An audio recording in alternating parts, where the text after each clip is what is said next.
In today's episode, we are going to take these calipers off and we're going to do a nice big brake upgrade. We are going to put these massive 4 pistons on, which are a factory Brembo off an Acura TL Type S. So what we're going to do is we're going to take this off. I've already done the other side, so I know what needs to be done. It's quite simple, to be honest. Other than you are going to need a wheel spacer in behind the rotor, which they do sell hub spacers to space the rotor out, because it's common swap on a lot of different Hondas. Or you can mill down your calipers. For the purpose of this video, guys, I'm just going to put a couple washers in behind to show you how far it has to come out. And then I'm going to take this off the hoist after I bleed the brakes and stuff. And then I'm going to take the calipers, set them off to get machined. For me, I'm in Canada. I think it's like $100 American for the hub spacer, and I can get a machine probably for about $60. So for me, that's the most cost-efficient way for myself.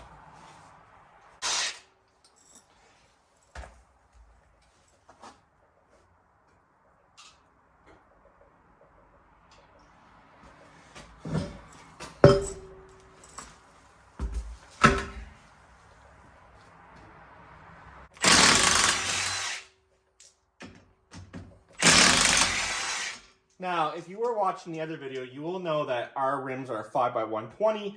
These are a 5x114, so we had to put in an inch wheel spacers to get those rims to work. So to put these in comparison, you'll see the size difference. There's quite a bit.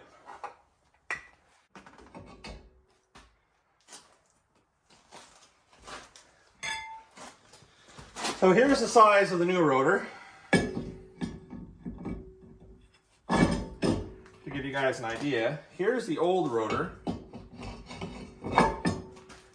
So you can see it's actually a noticeable difference, probably a couple inches. So I'm using factory Acura TL Type S rotors just because I got them with the car that had good pads. And as you can see, the rotors aren't that old. There's no groove on them. They're just rusty from sitting. What you want to do is you want to find the bolts that are for your TL Type S caliper. And you want to make sure they screw in. Now, I'm going to guess at one point in time, if you guys see this, these bolts are huge. So they probably had to drill and tap this for one reason or another. So these bolts are going to be a little bigger. Here's the bolt here. You will see it will not go through here. These are both in the same location for the TL Type S. So we're just going to drill the hole bigger to fit the new bolts because that just slides through.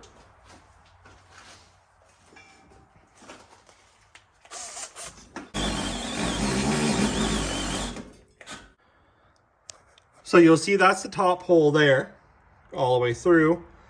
That's the bottom hole. And that's just the front side. And you'll see that once it focuses, there's grooves. That's why you gotta do it from the back side to make it even, because the step down bit won't go all the way through. So just keep that in mind. That's why you see in there's no groove there no more. So I went from the front side, then the back side. Again, I would not recommend doing this. This is just to get this together off the hoist, because this car is not gonna be driven. It's gonna be, next step for this is we're putting a 2010 SC body on this. So this is just to get it off my hoist. I have 2 spacers. They're about 5mm thick. You can put it on, put your caliper on, and that makes your caliper sit flush.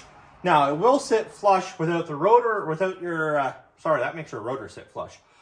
It will sit flush without the caliper, but as soon as you bolt that caliper on, it won't sit flush. It's going to be on a little bit of an angle, and that's because the caliper will actually hit the rotor and push it out some. So you have to keep that in mind. Another thing I haven't really talked about yet is this side here is technically the driver's side of an Acura TL Type S. So we actually swap them side to side because what happens is these are your bleeding screws. You want your bleeding screws to be up. So it's just how they're mounted.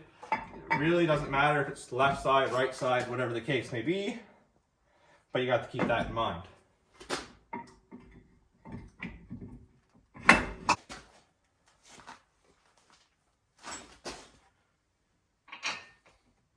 So the only reason, like I said, is now my bleeder screws are up, and that's how we want them for bleeding.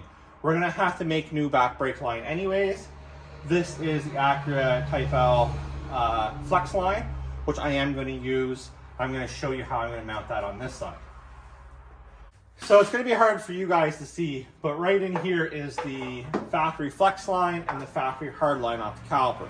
I have to make my own hard line because it's gonna go up this way, and the bracket for the flex line is right here. So what I wanna do is I'm gonna take my torch, I'm gonna heat up the hard line, staying the heat away from the flex line so I don't burn the flex line. And I'm gonna take this off. I always use heat because in the east coast of Canada, they'll tend to snap and then it's no good. And then I'm stuck buying flex lines. I'm into this swap for $200 Canadian. I don't want to spend no more money.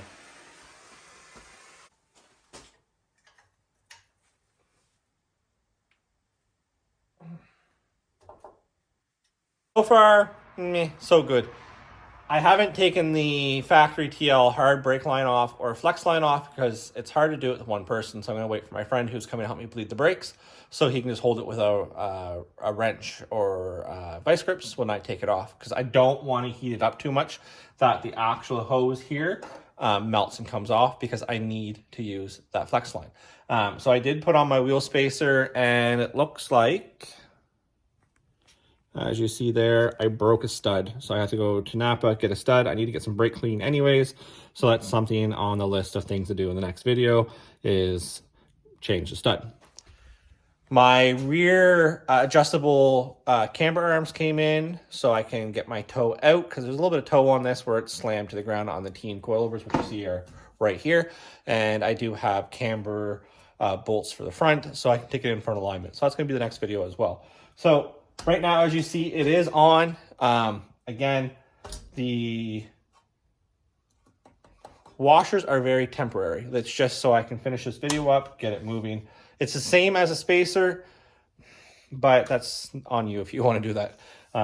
So I'm going to get these milled down, the 5 mils on the backside, and then I won't need a spacer and I won't need the washers, and they'll just sit perfectly fine. So it's quite simple to do, guys. Biggest thing is, like I said, make sure you go left to right for your caliper. So this is technically the driver's side, and the driver's side is technically the passenger side. I am going to powder coat these and rebuild these in a different video because I don't want it to say Acura. I'll put Brembo back here because they are a factory Brembo brake. And I kind of want it bright green because the car is going battleship gray. With the bright green, I think would look nice. So we got everything heated up, and we got the brake line off the back of the caliper, and we got the bracket off, as you see. And then down here, we are just going to bend our brake line. So to bend the brake line, we are just going probably 12 inches or so, going a little longer than we need. We'll flare the first side, get it screwed in spot, bend it how we want. We'll cut down the line to where we want it, and then we'll flare off the other side.